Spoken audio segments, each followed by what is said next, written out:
بسم الله الرحمن الرحيم. بسم الله الرحمن الرحیم الحمد للہ وکفا والصلاة والسلام علی من لا نبی بعد اما بعد. عزیز طلباء، کتاب الہدایہ جز 40 کا سبق نمبر 222 ہے، اور اس سبق میں ہم انشاءاللہ جنس ادعاء الغلط فی الاشہاد کے متعلق بات کریں گے، اور کتاب کی عبارت وَإِن قَالُوا أَشْهَدْنَاهُمْ مَغَلِطْنَا سے لے کر وَمَعْنَى الْمَسْأَلَةِ يَمِينُ الْعَتَاقِ وَالطَّلَاقِ قبل الدخول تک ہوگی۔ آتے ہیں کتاب کی عبارت کی طرف۔ قال وَإِن قَالُوا أَشْهَدْنَاهُمْ مَغَلِطْنَا ضَمِنُوا وَهَذَا عِنْدَ محمد رحمه الله تعالى وعند أبي حنيفة وأبي يوسف رحمهم الله تعالى لا ضمان عليهم لأن القضاء وقع بشهادة الفروع، لأن القاضي يقضي بما يعاين من الحجة وهي شهادتهم، وله أن الفروع نقلوا شهادة الأصول فصار كأنهم حضروا، ولو رجع الأصول والفروع جميعا يجب الضمان عندهما على الفروع لا غير،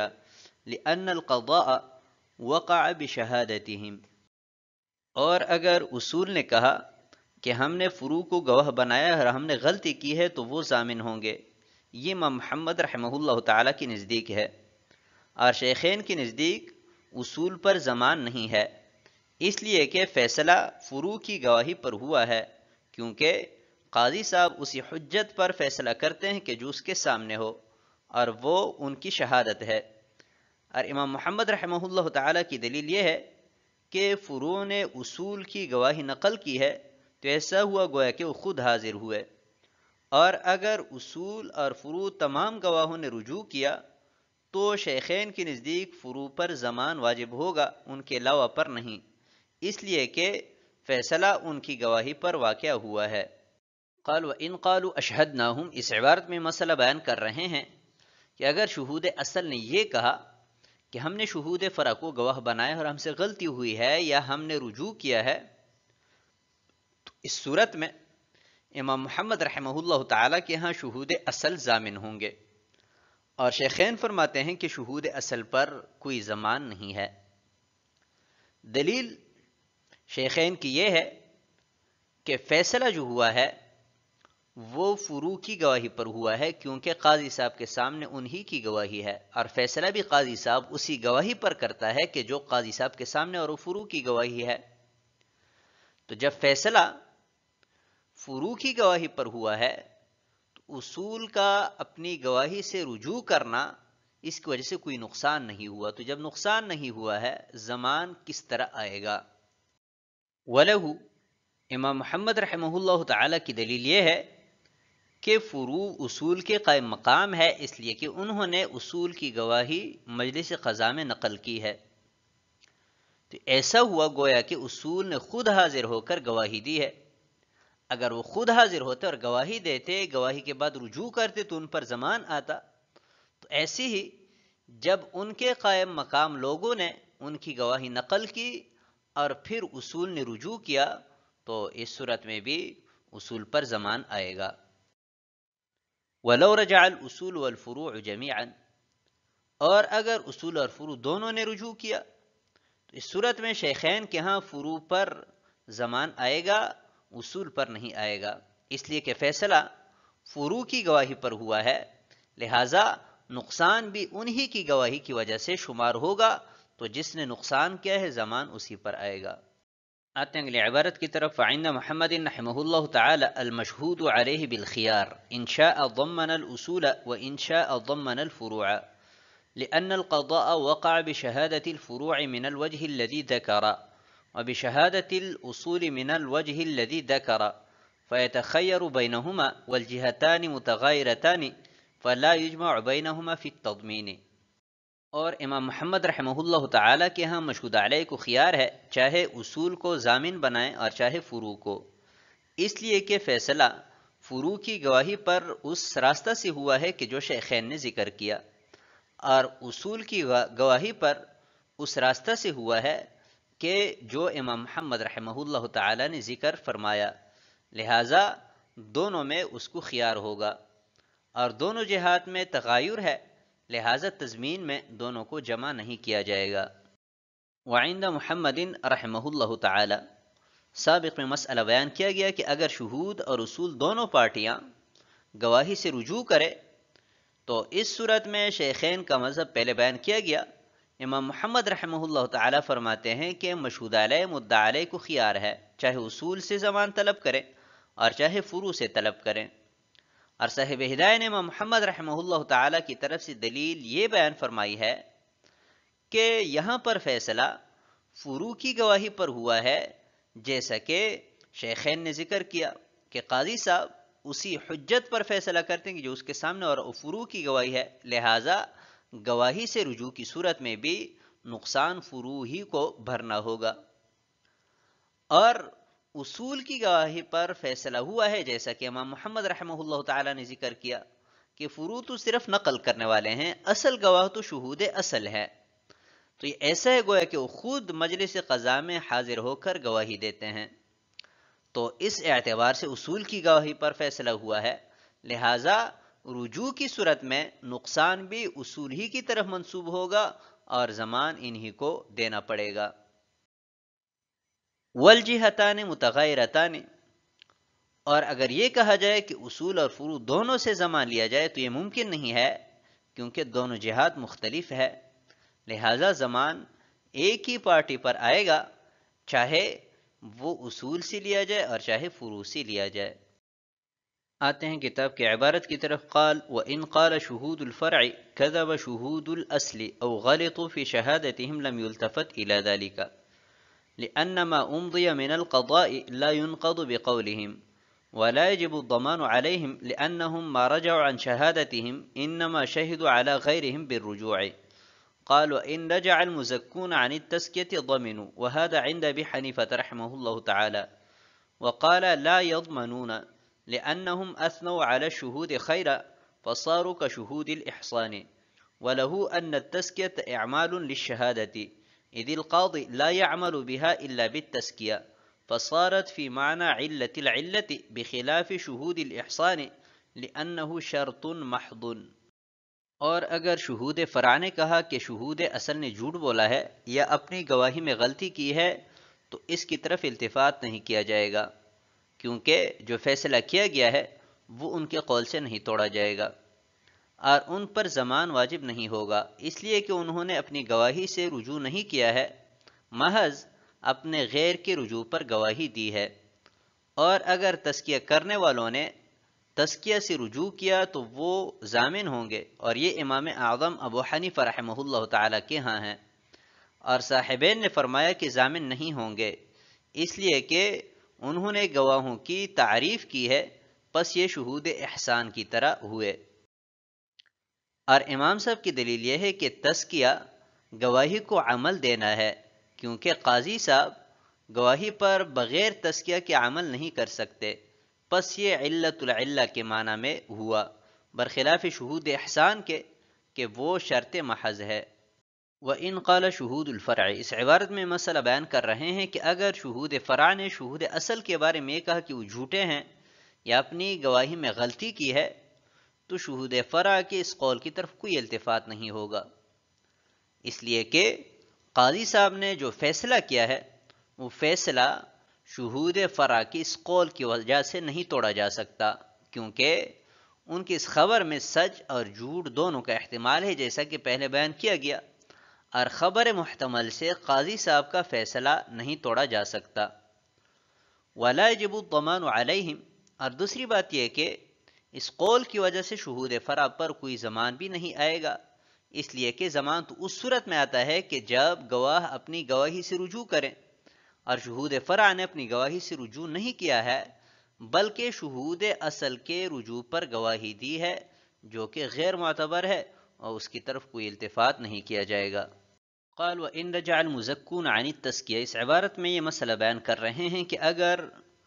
معدلین اور مزکین اپنے تزکیہ سے رجوع کرے تو اس صورت میں ان پر زمان آئے گا کہ نہیں آئے گا، تو یہ مسئلہ مختلفی ہے امام اعظم ابو حنیفہ اور صاحبین کے مابین. امام صاحب کے ہاں زمان آئے گا جبکہ صاحبین کے ہاں زمان نہیں آئے گا. صاحبین کی دلیل یہ ہے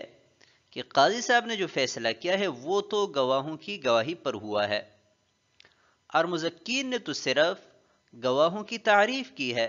ان کا فیصلے کے ساتھ کوئی تعلق نہیں ہے، لہذا زمان ان لوگوں پر آئے گا کہ جن کی وجہ سے نقصان ہوا ہے اور وہ شہود ہے نہ کہ مزکین، فصاروا کشہود الاحسان۔ اور اس کی مثال ایسے ہیں کہ ایک شخص پر زنا کا اس بات کیا گیا کہ شخص زانی ہے، 4 گواہوں نے گواہی دی، اور پھر 2 گواہ آئے، انہوں نے اس بات کی بھی گواہی دی کہ یہ شخص شادی شدہ ہے۔ قاضی صاحب نے رجم کا فیصلہ کیا، رجم کیا گیا۔ رجم کرنے کے بعد شہود احسان نے رجوع کیا، یعنی جنہوں نے یہ کہا تھا کہ شادی شدہ ہے انہوں نے اپنی گواہی سے رجوع کیا، تو ان پر بالاتفاق کوئی زمان نہیں آتا۔ تو جیسے شہود احسان پر زمان نہیں آتا، ایسے ہی مزکین پر بھی کوئی زمان نہیں آئے گا۔ وَلَوْ أَنَّ التَّزْكِيَةَ إِعْمَالٌ لِلشَّهَادَةِ، امام صاحب کی دلیل یہ ہے کہ تزکیہ گواہی کو عمل دلوانا ہے، یعنی گواہی پر اسی وقت عمل ہو سکتا ہے کہ جب گواہوں کا تزکیہ ہو۔ تو ابھی قاضی صاحب فیصلہ کریں، فیصلے کے لیے علت وہ گواہی ہے، اور گواہی قابل عمل ہو اس کے لیے علت تزکیہ ہے۔ تو اس اعتبار سے تزکیہ علت العلہ کے معنی میں ہے، قضاء قاضی کے لیے علت گواہی ہے، اور گواہی کے مقبول ہونے کے لیے علت تزکیہ ہے، تو یہ علت العلہ ہے۔ تو حکم جیسے علہ کی طرف منسوب ہوتا ہے، ایسی ہی علت العلہ کی طرف بھی منسوب ہوتا ہے۔ تو جب علت العلہ یعنی تزکیہ کی طرف حکم منسوب ہوگا تو رجوع کی صورت میں مزکین پر زمان بھی آئے گا، بخلاف شہود الاحسان۔ صاحبین کی قیاس کا جواب دے رہے ہیں کہ مزکین کو شہود احسان پر قیاس کرنا درست نہیں ہے۔ شہود احسان وہ لوگ کہ جنہوں نے زناکار شخص کے بارے میں گواہی دی تھی کہ یہ متزوج یعنی شادی شدہ ہے، قیاس کرنا درست اس وجہ سے نہیں ہے کہ تزکیہ یہ علت العلہ ہے جیسا کہ پہلے بیان کیا گیا، اور شہادہ علی الاحسان یہ شرط ہے رجم کے لیے، تو حکم علت العلہ کی طرف منسوب ہوتا ہے نہ کہ شرط کی طرف۔ تو جب شرط کی طرف حکم منسوب نہیں ہوتا تو شہود احسان پر زمان بھی نہیں آئے گا، کیونکہ انہوں نے جو گواہی دی ہے وہ گواہی شرط ہے حکم کے لیے۔ اور مزکین جو ہے انہوں نے تزکیہ کیا، اور تزکیہ علت العلہ ہے، تو حکم تزکیہ کی طرف بھی منسوب ہوگا، لہٰذا تزکیہ کرنے والوں پر زمان آئے گا۔ تو دونوں میں فرق ہے، فرق کے ساتھ ایک دوسرے پر قیاس کرنا درست نہیں ہوتا۔ آتے ہیں اگلی عبارت کی طرف، قال وَإِذَا شَهِدَ شَاهِدَانِ بِالْيَمِينِ وَشَاهِدَانِ بِوُجُودِ الشَّرْطِ ثُمَّ رَجَعُوا فَالضَّمَانُ عَلَى شُهُودِ الْيَمِينِ خَاصَّةً لِأَنَّهُ هُوَ السَّبَبُ وَالتَّلَفُ يُضَافُ إِلَى مُثْبِتِ السَّبَبِ دُونَ الشَّرْطِ الْمَحْضِ أَلَا تَرَى أَنَّ الْقَاضِيَ يَقْضِي بِشَهَادَةِ شُهُودِ الْيَمِينِ دُونَ شَهَادَةِ شُهُودِ الشَّرْطِ وَلَوْ رَجَعَ شُهُودُ الشَّرْطِ وَحْدَهُمْ اخْتَلَفَ الْمَشَائِخُ رحمهم الله تعالى فيه، ومعنى المسألة يمين العتاق والطلاق قبل الدخول والله تعالى أعلم۔ اور اگر 2 گواہوں نے یمین کی گواہی دی اور 2 گواہوں نے شرط کے پائے جانے کی گواہی دی، پھر انہوں نے رجوع کیا، تو زمان شہود یمین پر خاص طور پر آئے گا، اس لیے کہ وہ سبب ہے، اور ضیاء کی نسبت سبب کے ثابت کرنے والوں کی طرف کی جاتی ہے نہ کہ شرط محض کی طرف۔ کیا تم نہیں دیکھتے کہ قاضی شہود یمین کی گواہی پر فیصلہ کرتا ہے نہ کہ شرط کے گواہوں کی گواہی پر؟ اور اگر تنہا شہود شرط نے رجوع کیا تو مشائخ کا اس میں اختلاف ہے، اور مسئلے کا معنی یمین عتاق اور طلاق قبل الدخول کے ہیں۔ قال وَإِذَا شَهِدَ شَاهِدَانِ بِالْيَمِينِ، اس عبارت میں 2 مسئلے بیان کیے گئے ہیں۔ پہلا مسئلہ یہ ہے کہ 2 گواہوں نے اس بات کی گواہی دی کہ فلاں شخص نے اپنے غلام کی آزادی کو شرط پر معلق کیا ہے، یعنی یہ کہا ہے کہ اگر وہ فلاں گھر میں یا فلاں بازار میں داخل ہوا تو وہ آزاد ہے۔ دوسرا مسئلہ یہ ہے کہ گواہوں نے یہ گواہی دی کہ فلاں شخص نے اپنے غیر مدخول بہا عورت کے بارے میں کہا ہے کہ اگر وہ فلاں کے گھر میں چلی گئی تو اسے طلاق ہے۔ اور پھر 2 گواہوں نے اس بات کی گواہی دی کہ وہ غلام فلاں گھر یا بازار میں داخل ہو چکا ہے اور فلاں کی غیر مدخول بہا زوجہ جو ہے وہ گھر میں داخل ہو چکی ہے، یعنی شرط پائی گئی ہے۔ قاضی صاحب نے فیصلہ کیا غلام کے آزاد ہونے کا یا عورت کے مطلقہ ہونے کا، اور شوہر پر نصف مہر واجب کیا۔ فیصلے کے بعد تمام کے تمام گواہوں نے، یعنی شہود یمین اور اسی طرح شہود شرط، چاروں گواہوں نے اپنی گواہی سے رجوع کیا۔ اب اس صورت میں جو نقصان ہوا ہے اس کا ضمان کس پر آئے گا؟ چاروں گواہوں پر آئے گا یا صرف ایک فریق پر آئے گا؟ تو فرماتے ہیں کہ ضمان صرف شہود یمین پر آئے گا، شہود شرط پر نہیں آئے گا۔ لِأَنَّهُ هُوَ السَّبَب، شہود یمین پر ضمان کیوں آئے گا؟ تو اس کی وجہ بیان کر رہے ہیں کہ شہود یمین کی گواہی جو ہے وہ اس نقصان کا سبب بنا ہے، کیونکہ حکم کی نسبت سبب کو ثابت کرنے والے کی طرف کی جاتی ہے، اور سبب کو ثابت کرنے والے لوگ شہود یمین ہے نہ کہ شہود شرط۔ اور یہی تو وجہ ہے